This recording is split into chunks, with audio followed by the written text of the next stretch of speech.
Hi, I'm Martin and you're watching LivingWell Cardiff TV. In this video I want to talk to you about the best exercise to lose weight. The first thing I want to point out is the term lose weight. It can be misinterpreted. The better term is to lose fat or fat loss. The reason being is that when you start exercising, you can put on muscle tone. Now, and you could be losing fat. So the scales won't show that, but you'd only see it in your dress size or your waistline. So the better term is best exercise to lose fat, and that's the reason why I call it lose weight, just to point that out. Okay, so which is the best exercise? Let's go through them all. Okay, so first of all you have steady state cardio. Now what steady state cardio is an exercise which you do at the same pace for X amount of time. So things like running, cycling, walking, jogging. Now, the thing with steady state, it's good at good points. It does burn calories and does increase your aerobic fitness. However, if you do long bouts of running, jogging, cycling for hours on end, it can cause cortisol to be produced, which is a stress hormone, and also this can take away the muscle tone you're trying to earn. Now, you want to keep hold of your muscle tone because that helps you burn fat, it keeps your metabolism raised. That's not to say, look, it all depends what you're training for. If you're training specifically to get aesthetic, pleasing body, an athletic physique, then running for hours and cycling for hours is not the way to do it. Walking is very good for rehabilitation. If you've got an injury, you're just getting back into fitness, or you've never exercised before and you want to sort of get more healthy, then by all means go for a walk. I walk, a couple of times a week. Okay, so it's got its good points and bad points, and it should be there or thereabouts. HIIT training. This is getting quite popular recently in the last couple of years. It's high intensity interval training. Now, what it is based upon is that you can do an intense workout in a shorter space of time than you can cardio. So you approximately burn about double the amount of calories in half the amount of time, and you also burn more calories after the fact. So there's what's called the Afterburn Effect. So when you finish your workout, you continue burning calories up to 48 hours afterwards. Now, people make these elaborate claims that it's a really ridiculous amount of calories. It's not an immense amount of calories. It is more. You get a little bit of Afterburn Effect from running. It's about double the amount of running. So say you burn 100 calories running, in your Afterburn Effect, you would burn 200 with a HIIT. So it's not a huge amount, but it's an accumulative effect. So the more times you do HIIT, the more calories you'll burn as opposed to running or jogging. So the afterburn is there, but it's not as huge as the people are claiming. But the good thing about it is you can do it in a short space of time. The negative, it is very intense. It's not very geared towards beginners. So beginners can work up to it. But it is very intense. One thing I would say about HIIT training shouldn't last more than between 15 and 25 minutes. My HIIT training workouts take me about 15 to 20 minutes. If people are saying they're doing a 45-minute HIIT workout, they're either incredibly Olympians or they're not doing the HIIT training properly. Okay, so that's high intensity interval training. The next one, which HIIT training has pretty much come from, is Tabata. So what Tabata was discovered back in sort of, I think early to mid-90s, by a Japanese doctor called Dr. Tabata. And they wanted to get their ice skating team fit and healthy in a shorter space of time. So what he did was he got two groups of athletes. The one group ran for an hour a day for 6 days, and the other group did Tabata for 4 minutes, only 4 minutes, for 5 days. And what he discovered was quite incredible. He discovered that the Tabata group had increased their aerobic fitness the same as the people running for an hour a day. But also what he found is that the runners didn't increase their anaerobic fitness at all, but the Tabata group had increased their anaerobic fitness. So when you do Tabata, you increase your aerobic and anaerobic. And what anaerobic is when, for instance, you sprint for about 20 seconds, 10 to 20 seconds, really fast. That's your anaerobic systems. It means without oxygen. Okay, so what Tabata is, it's a 4-minute workout. It's 20 seconds of work with 10 seconds of rest and 8 exercises. Now, it is over a short period, you can get it done really, really quick. It is very effective. It's been proven to be effective. The downside is it's even harder than HIIT training. It's ridiculously hard. When I do Tabata, I'm seeing bright lights at the end of my workout. It's extremely hard, not for the faint-hearted,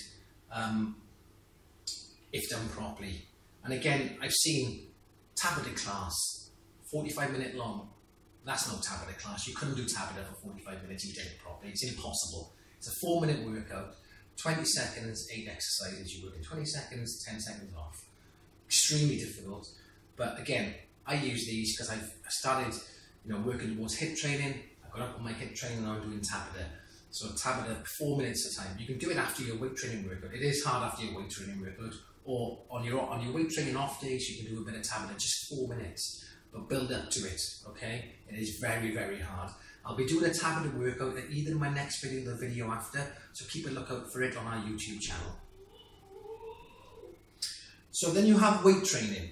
So weight training, again, is extremely good at building white muscle fibre, and in turn, that increases your metabolic rate and you burn more calories even at rest. Also, it has a very good afterburn effect, again up to 48 hours. And that's been shown to be quite high in calories, so you're burning calories after the fact.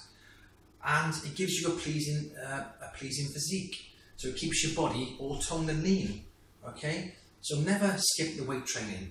Men and women especially, so many women won't do weight training. I see so many women on the cardio.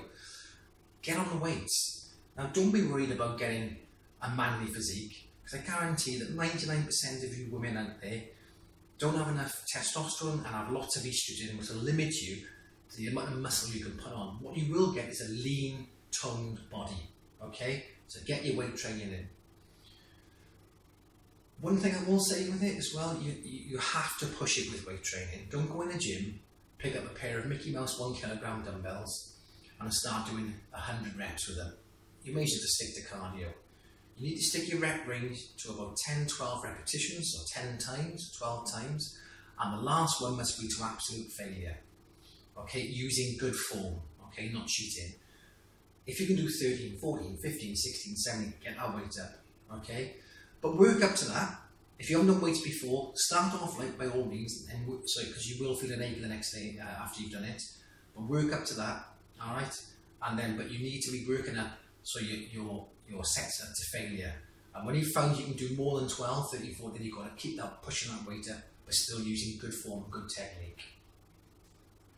Okay, so I keep mentioning the afterburn effect. What is the afterburn effect? A lot of people thinking, how's this afterburn effect? Well, the technical term is EPOC, so excess post-exercise oxygen consumption. Afterburn is much easier to say, that's what we all say, afterburn.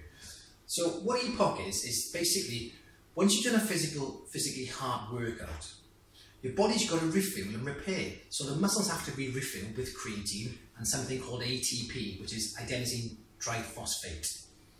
Okay? And it gives up one of its molecules to create energy there.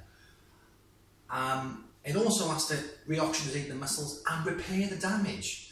So this is why your heart rate increases and you're burning calories after you've done the exercise for up to 48 hours. And this is where HIIT training and weight training is more beneficial for this afterburn as opposed to cardio.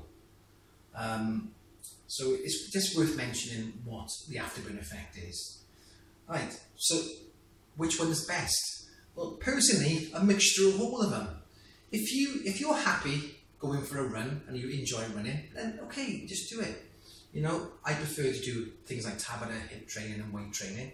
But make sure if you are doing a lot of running, make sure you're incorporating weight training to offset that losing the muscle tone, okay? So what I do also, I go for walks. Walking is much better for you than running. So I like to go walking, 3 or 4 times a week if I can, for about 30 minutes brisk walk. I weight train 3 times a week, and in my off days I will do Tabata or HIIT training. One thing I will mention, guys, is that you cannot out-train a bad diet, okay? Look, I'm not saying you can't have your treats. I like an ice cream, I like a bit of chocolate. When I go to the cinema, I love a bit of popcorn. But if every single one of your meals is junk food, white rice, white pasta, white bread, okay, chocolate, sweets, donuts, crisps, cans of pop, if you can't out-train that. It's impossible. No matter if you're doing all this every day, you will not out-train that bad diet, okay? So try and get your diet cleaner.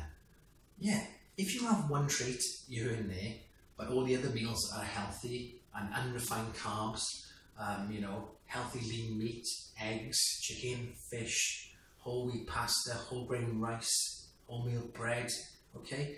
Then you will start seeing a hell of a difference if you're doing this a couple of times a week. Okay, well I hope that's helping clear a few things up, which is the best exercise. Please look out for more videos on our YouTube channel and subscribe. And if you've enjoyed this video today, please hit the like button. I really appreciate it. Thank you very much and bye.